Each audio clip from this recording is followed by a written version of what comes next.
Well, in no particular order, producer, DJ, keyboard player, and founder of Femme House is the one and only LP Giobbi. How are you? I'm great. How are you? Yeah, I'm not too bad, thank you very much. I have to ask straight off the bat, I'm sure everyone's been asking you for the past week or so, what's the response been like to the Cruel Summer remix? Yes, I was at ADE in Amsterdam when that came out, and it was and I thought, at ADE it's a little bit more underground dance music, but still everybody wanted to talk about it, so it's been fun. I mean, it's been insane. It's been incredible when Taylor's and I didn't know when it was coming out actually, and so I woke up. I was in Amsterdam, so I was I went to bed before it came out, and when I woke up, I had hundreds and hundreds of text messages, and I was like, "What happened?" And then I saw that Taylor Swift posted about me and tagged me, and I realized what had happened, and that was that was a wild moment. Yeah, those Swifties are intense. I knew she was wildly powerful. Obviously, she changes economies when she goes on tour, but um yeah, it's wild to see it really up close just how powerful she is. She's really a force. It's another level of power. I want to get a little bit geeky if you don't mind. So how does that work? Do you get the stems of the song first and then like did Yeah. you have an instrumental kind of already and a bit of a groove and where you wanted to take it? What's the process? Yeah, great question. Um I mean, I'm always constantly starting ideas and as I'm not a vocalist, I'm just a producer, and so oftentimes I'm looking to collaborate with vocalists, and so I'm just always starting tracks that could be end up as songs with vocals on them. In this particular case, they reached out and see if I want to do a remix for this track, and sent the stems, and I kept, the vocal and then just built around the vocal. And I had an idea already going, and they were luckily in the same key, but it was just a small loop, and the creative gods were looking down upon me and they kind of worked. And so I just sort of followed that idea and built around her vocal. Okay, so you're always looking for vocalists. I've got my microphone here. I'm ready to go. I'm ready. Should we just go right now? I Let's mean, do we're it. We'll just recording. use Let's the Zoom go. audio. It'll be great. You just tell me the key and I'm there. So you've done some incredible shows already this year. You just mentioned you were over in Europe, and you're obviously coming to Canada. We can't wait. You've got a couple shows at the end of November in Toronto and Montreal. Where's your favorite place in the world to play? Oh, Canada, of course. I mean, it's I love the experience of playing in different cities and getting to learn different dance floors, and and even in that city, different clubs or versus a different venue will all have different dance floors. And I think the fun challenge of being a DJ is getting to go and read that experience and expand yourself a little bit. Yeah. So you're saying the UK. Um, I'm saying all over the world there are beautiful dance floors. I can't answer that That question. was a very Canadian answer, surprisingly, actually. So that's good. What an That's good. honor. Yeah. Canadians are very nice. Yeah. I should have mentioned off the top as well. Obviously, you've recently launched Yes, Yes, Yes. What can you tell us about that and how long was that in the works for?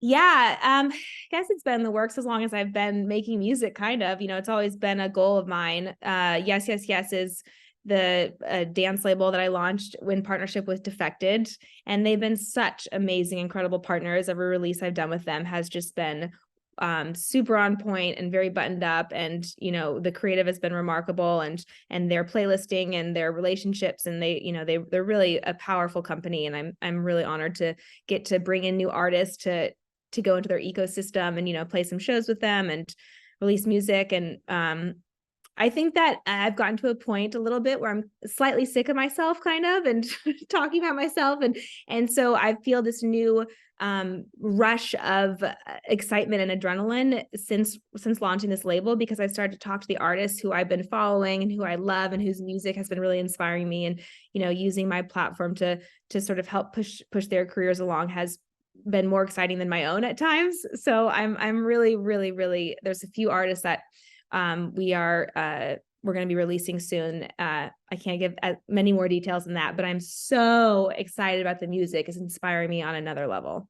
It must be different to be on the other side. Now you're kind of like nurturing talent. It's a really awesome position to be in, you know? I mean, I think all stages of a career they can be exciting, but this to me is, I didn't realize just how fueling it would be for me.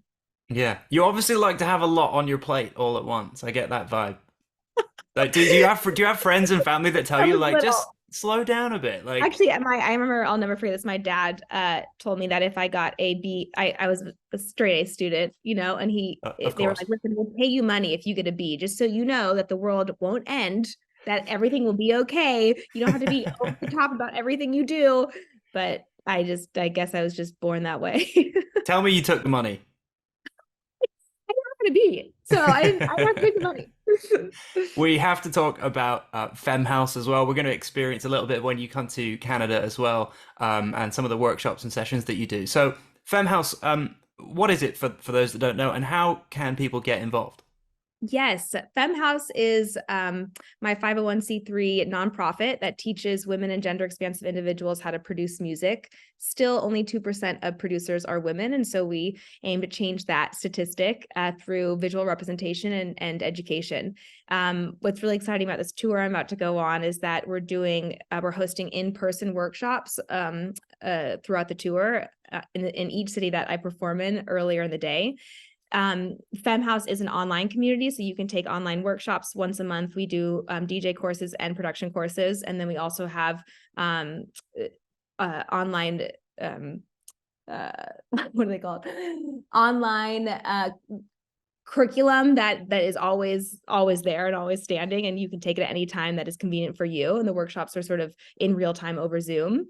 So this will be the first time that we're doing, or actually we did this last year. This will be the second tour where we're doing in-person workshops. And it's just really nice to see the community come alive, you know, outside of, I guess, IRL, if you will. And we're partnering with Ableton, and they're bringing on their Ableton certified trainers. And yeah, you can come and learn the beginnings of production. Isn't that insane to think about that able to now have certified trainers? Like, I mean, they have an army of certified trainers. It was a little bit tougher to find female certified trainers, but we found all the ones we could, and nice. you know, hopefully we're building the next generation of Ableton certified trainers. Yeah, that's amazing. Let's talk about Like Places as well. And like that came out in May of this year. Yes, it came out in May when I was on an Airstream tour with DJ Tennis, which was so fun. We were popping up along at weird random places in the forest in America, and it came out over that time, which was really fun because we worked on the album together. So that was a cool thing to happen. Yeah. What's the response been like since the summer it's been out? Yeah, you know, Light Places was so previous to Light Places, I was just releasing dance singles. And when you release a single, you know, you want it to sort of perform well. And so it's that like it's more of a higher energy, usually more of like a banger track, if you will. Yeah. It's for a lack of a better word. So Light Places was so fun for me to work on because I didn't feel pigeonholed to that. I was able to, you know, write interludes and intros and outros and B-sides that you know, maybe were a little bit more musical in my mind. And didn't have the pressure of being the single. You know, to create a body of work, I recorded a live drummer and layered all the drums with real drums and reran all the synth parts through vintage synths, and was able to sort of create a sonic identity for itself for these, you know, this set of tracks, and put them in their own world. And you know, the feeling that I wanted to give people was joy and a little bit of escape and euphoria, and you know, finding your own light place. So it was just a treat to work on. It was a beast of a project, but I'm happy that it happened. Yeah, and on the bonus version of the album, we still got some of those club versions anyway. So it Yeah, was well, so then like, I had a panic. I finished the album and I was listening to it and I was like, I would probably not play very many of these tracks. And, you know, as a DJ, it would be hard for me to play a lot of these. And so then I just sort of panicked. I was like, I need to make a club edit of everything. And so I started working on that right away. And yeah, so we needed to get a little bit more of the banger feel, but mostly it's really about, you know, the light. yeah. And now you've had a taste of the Taylor Swift effect. Is there anyone else kind of in the mainstream world that you would like, you know, you would love to take on a project with or for or? Great question. Yes, the Swifties, what a powerful bunch. I would say my dream collaboration. I don't even know what world. I mean, she's built her own world, really. The dream artist I'm trying to manifest right now is, so I'm going to say it out loud to as many people that will listen as possible, is Patti Smith. I am dying to work with that legend. Yeah. I actually have been building songs around some of her poems. She's, you can go online and find herself reciting poems, and I've started just because she's so powerful and such a just beautiful creative. I just think that that would be one of the coolest experiences. So I'm trying to make that happen. Yeah, we need more Patti Smith in the clubs. I mean, honestly, we do. We do. I need to find her connection into dance music. I'm not sure if there is one, but I We'll need get to there. figure out what that through line is. No, no, we'll get there. We'll get Maybe there. it'll be me. Yeah, make it happen. Well, LP Giobbi, thank you so much. November 30th in Toronto, Ontario, and December 1st in Montreal, Quebec. We can't wait to see you there. It's going to be a lot of fun. Thank you so much. I appreciate your time. Thanks, you too.